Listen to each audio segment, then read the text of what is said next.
પાટણના માખણીયાપરામાં આવેલા 8 ઓક્સિડેશન પોન્ડ્સમાંનો એક પાળો આજે ફરી તૂટ્યો હતો। આને કારણે નજીકના 200 થી 250 વીઘા જેટલા ખેતરોમાં ગંદા પાણી ફરી વળ્યા છે, જેનાથી ખેડૂતોના ઊભા પાકને ભારે નુકસાન થયું છે। પાટણ નગરપાલિકા સંચાલિત આ ઓક્સિડેશન પોન્ડ્સની આસપાસના સાડેસર પાટીના ખેડૂતોએ કપાસ, બાજરી, કઠોળ જેવા પાકોનું વાવેતર કર્યું હતું। પોન્ડ્સમાં ભરાયેલા પાણીનું જમીનમાં શોષણ ન થવા અને શહેરની ભૂગર્ભ ગટરનું 60 MLD પાણી ઠલવાતું હોવાથી સંગ્રહ ક્ષમતા ઘટી ગઈ હતી, જેના પરિણામે પાળો તૂટ્યો અને ગંદા પાણી ખેતરોમાં ઘૂસી ગયા। આનાથી તમામ ખેડૂતોનો પાક નિષ્ફળ જવાની શક્યતા છે। ખેડૂત જયેશ પટેલ સહિત અન્ય ખેડૂતોના જણાવ્યા અનુસાર આ ઓક્સિડેશન પોન્ડ્સની પાળીઓ છેલ્લા ઘણા મહિનાઓથી વારંવાર તૂટે છે, જેના કારણે ખેડૂતોને સતત નુકસાન વેઠવું પડે છે।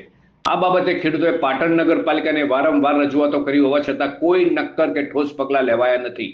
ખેડૂતોએ આ સમસ્યાના કાયમી નિરાકરણ માટે ઓક્સિડેશન પોન્ડ્સની ફરતે દિવાલ બનાવવાની માંગ કરી છે। તેમનું કહેવું છે કે દિવાલ બનાવવાથી આ વારંવાર થતી સમસ્યાનો ઉકેલ આવી શકે તેમ છે। વધુમાં જણાવ્યું કે અગાઉ પાટણના આ ઓક્સિડેશન પોન્ડ્સમાં આવતા પાણીનો આવરો વધારે હોવાથી અને ખેડૂતો તથા માખણીયાના રહેવાસીઓને નુકસાન ન થાય તે માટે નગરપાલિકા દ્વારા આ પાણીનો અડધો ભાગ બહુચર પમ્પિંગ સ્ટેશનથી સિંચાઈ વિભાગની કેનાલમાં છોડવામાં આવતો હતો। આનાથી તળાવનું લેવલ જળવાઈ રહેતું હતું અને સમસ્યા ટાળી શકાતી હતી।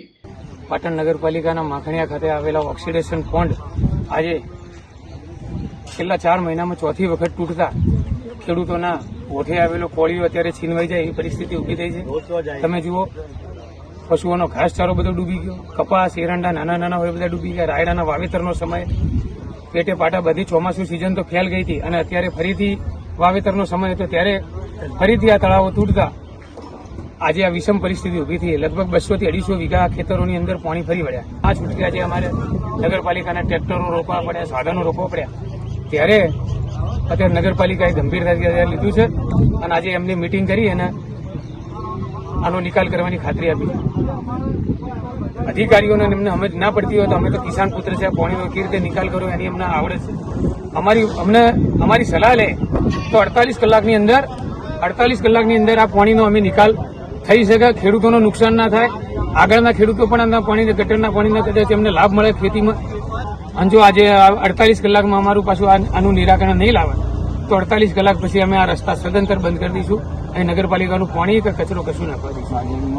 48 કલાકમાં અમે પણ નગરપાલિકાને સહકાર આપી અને આનું નિરાકરણ થાય એવા પ્રયત્નોમાં એમને સહભાગી થવા તૈયાર છે। જો